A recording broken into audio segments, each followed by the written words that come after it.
Hello, this is Bad Vibes. Today's video is on those neighbors that are somewhat sketchy or just plain evil. I've had a few of those before, but nothing too serious. Please hit that like button if you enjoy and sit back and relax.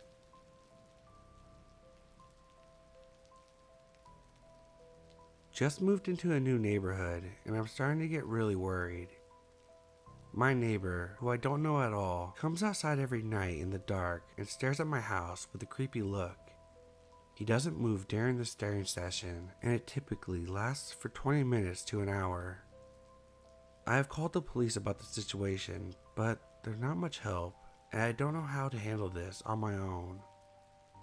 One time, I stared back at him, and he just wouldn't budge.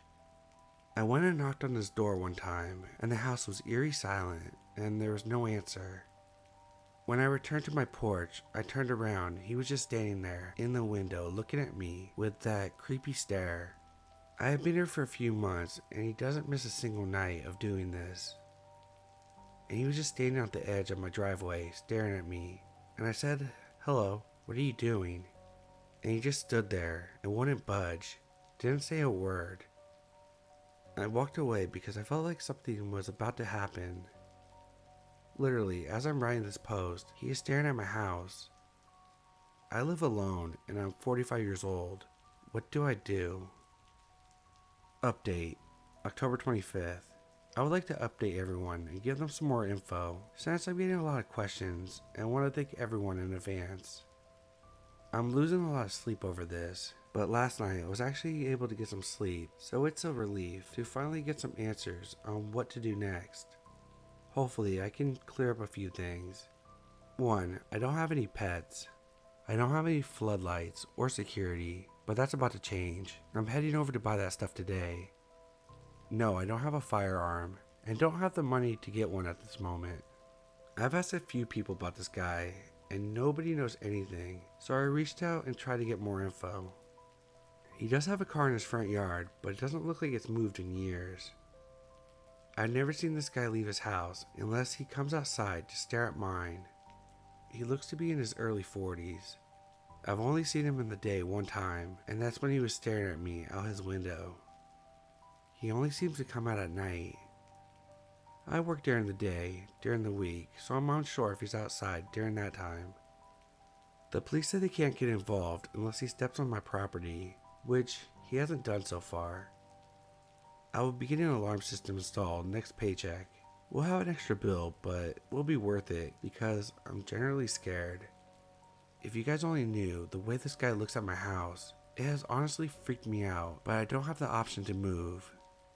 This is a nice neighborhood, and I didn't expect to be scared to death. This is like stuff out of a movie, and I'm unsure of what to do. I don't know where to go for help. I'm scared to approach him because of the stuff that happened so far. Thanks for your time, and hopefully I can find a solution soon.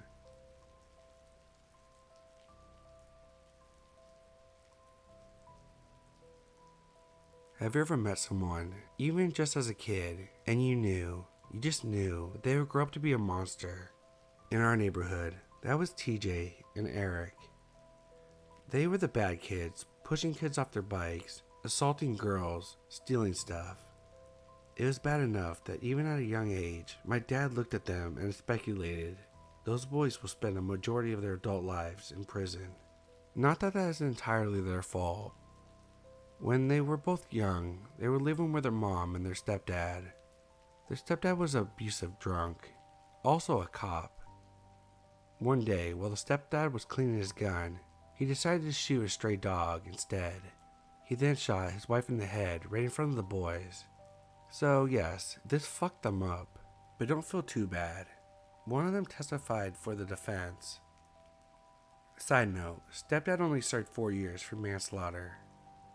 As they got older, the crimes escalated. What started as pushing kids off their bikes escalated to theft, burglary, breaking car windows, stealing cars. They were in and out of juvie and jail. One day, I was standing in my bedroom when I heard a big bang. I looked out my bedroom window and saw a car reversing out of her cul-de-sac. After the cops came, we discovered someone had shot a gun on our street. The bullet had shattered the windshield of a minivan in our cul-de-sac. The bullet was embedded in the car seat of a little girl, a playmate of my little sister. She was not in the car seat at the time, but it was kind of jarring for everyone in the neighborhood. And then along came Sarah Starling. She was 15, while their boyfriend Jason was 19. Jason and TJ were good friends. Sarah was only 15, but she liked to party, and her mother not only encouraged it, but supplied the booze and the weed to her and her friends, including TJ, including Jason.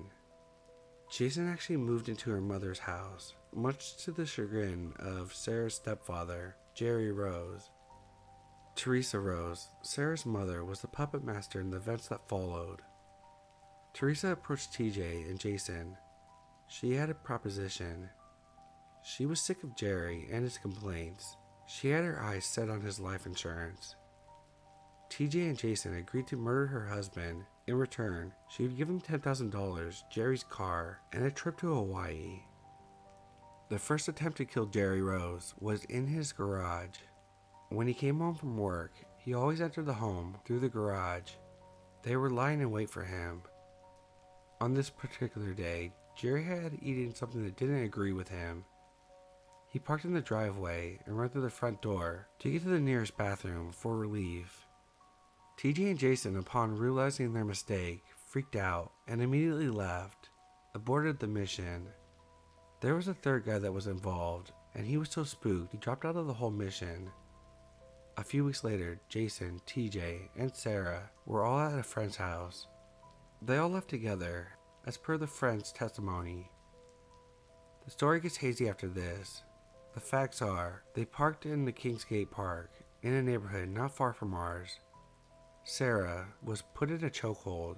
Sarah was dragged out of the vehicle. She was stabbed through the throat with enough force that the tip of the knife broke off. She was nearly decapitated, less than a half mile away from her house. She was found the next morning by someone walking their dog. Police closed up the area with tape, and soon enough, Teresa Rose and her faithful husband, Jerry, arrived at the scene, begging for news. TJ also arrived and started asking the officers what was going on. It wasn't long before the police arrested both Jason and TJ. When they were questioned, both threw the other one under the bus. One thing seemed clear from both perspectives. TJ put her in a chokehold until she lost consciousness. Then he dragged her into the woods. Whether or not he stabbed her, if it was him or Jason, only 3 people know the truth, and one of them is dead. We were all interviewed by the police. We discovered that our neighbor had seen Sarah coming in and out of TJ's house. TJ and Jason both claimed that Sarah was mad at them for their failed attempt to murder her stepfather. She berated them, supposedly, and that was the trigger. I call it bullshit personally.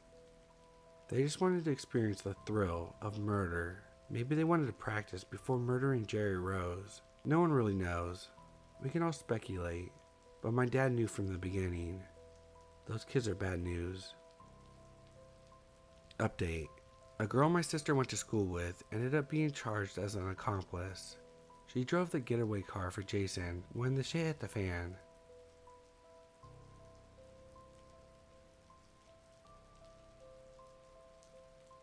This all started a couple days ago in my hometown in Alberta, Canada. My mom told me to walk the dog before my dad gets home from work. My dad sometimes gets home late from his job as a police officer. This particular day he was quite a bit later than usual, but I didn't know that, so I took the dog for a walk at about 8:20. I usually let my dog lead me on the walk.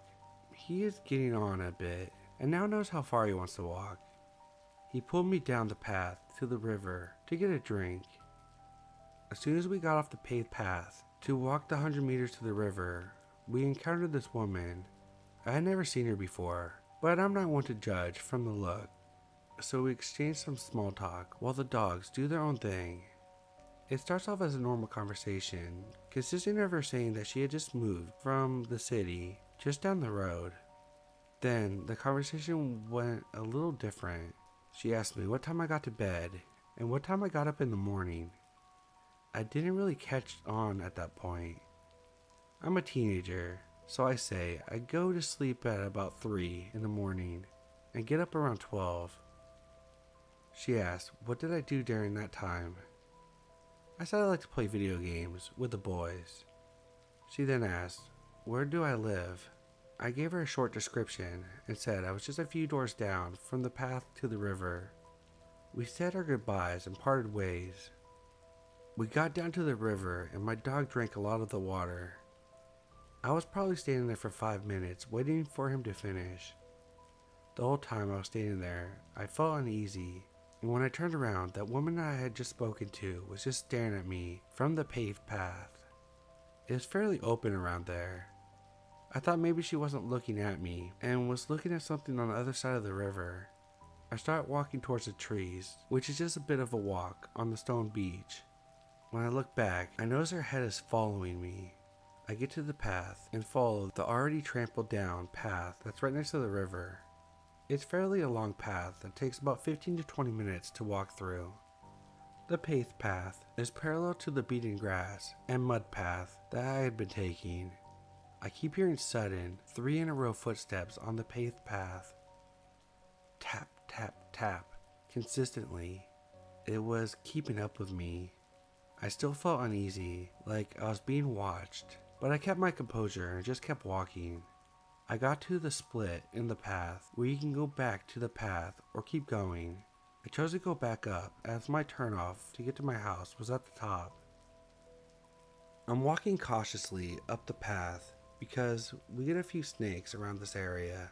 I look to my left and see that the 3 dogs that she was carrying were running through the woods and her crouched down in and among the trees.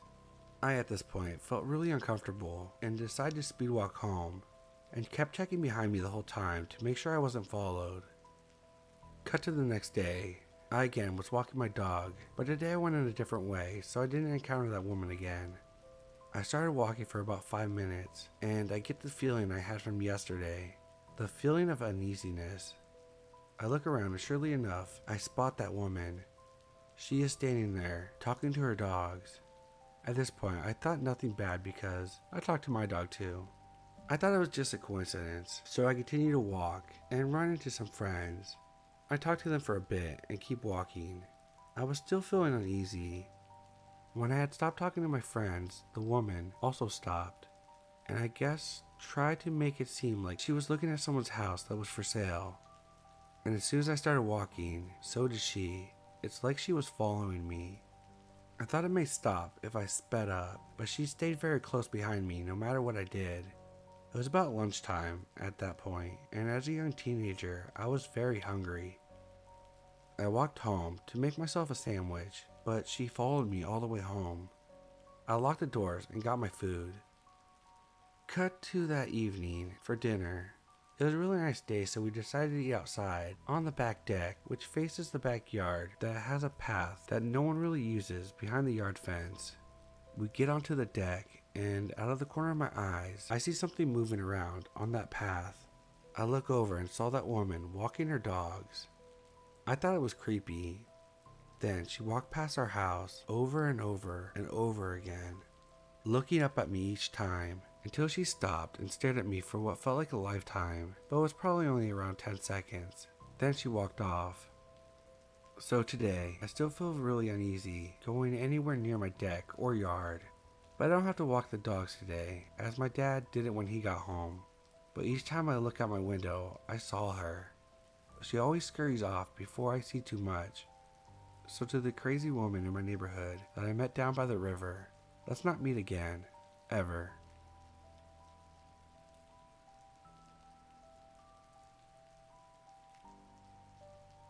I'm a new member to this Reddit thing and decided to tell a story about my creepy neighbor that harassed me.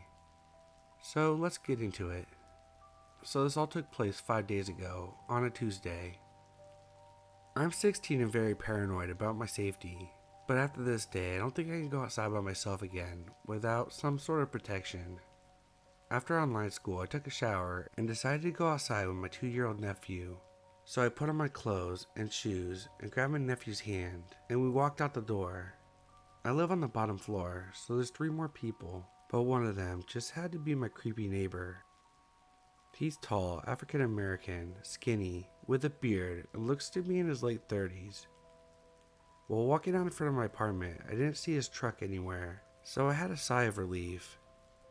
A few minutes pass of playing and chasing my nephew when a white Chevrolet pickup pulls up into the complex, stopping yards in front of us and just watching us. I didn't see him drive past us because I was making sure my nephew wasn't running places he wasn't supposed to be, and I had also been on FaceTime with one of my best friends. But when I looked up, to my horror, I see him staring back at me, just watching. My body was paralyzed in fear. After snapping back to reality and started to speed walk back to my apartment. In fear, I slowly looked back to see if he was still watching me, and just as I thought, he was, but this time he put his truck in reverse and started backing up really slowly while still watching me. That's when I held my nephew as tight as I could and ran fast to my apartment, but before I got the door open, I heard tires screeching like he sped away, but I didn't care to look. I ran in my apartment, locking the door behind me, and I told my mom everything. When I told her what just happened, her face went from concerned to pissed off. That's when she told me not to go out by myself again from now on. I just wondered what could have happened to me if I was outside by myself. I know that this story was very long, but I just wanted to get this story out there as a reminder that harassment can happen to anyone at any age. So please be safe. And if not already, invest in pepper spray, a taser, or some kind of self-defense weapon. You never know what people are capable of.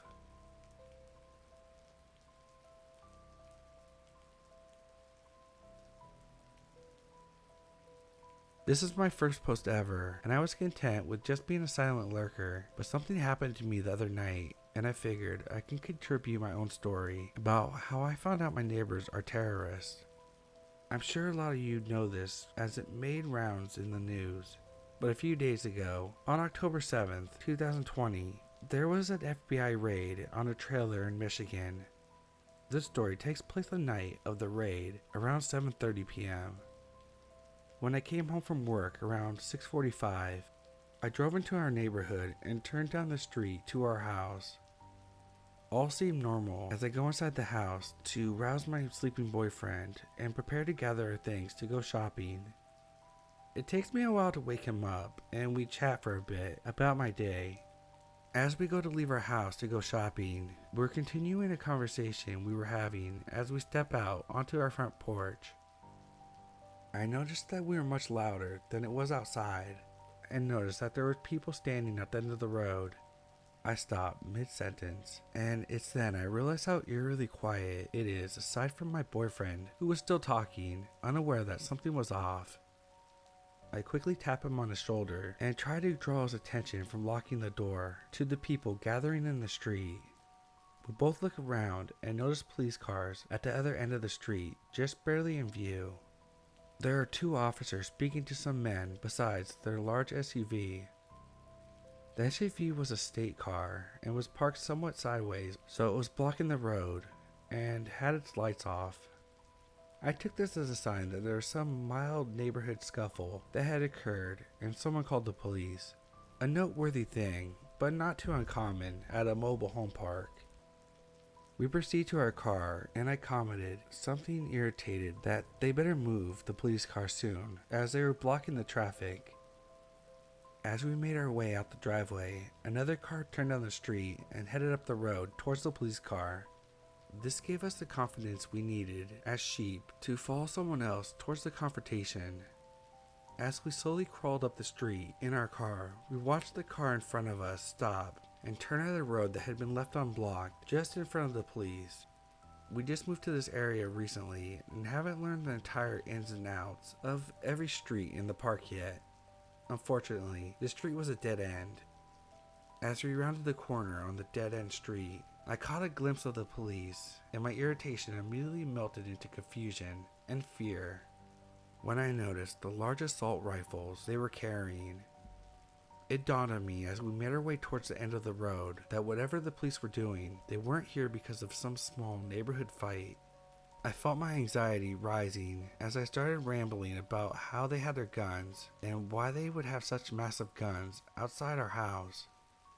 We turned the car around, and as we came back to the police blockade, they slightly motioned for us to go back down towards our house.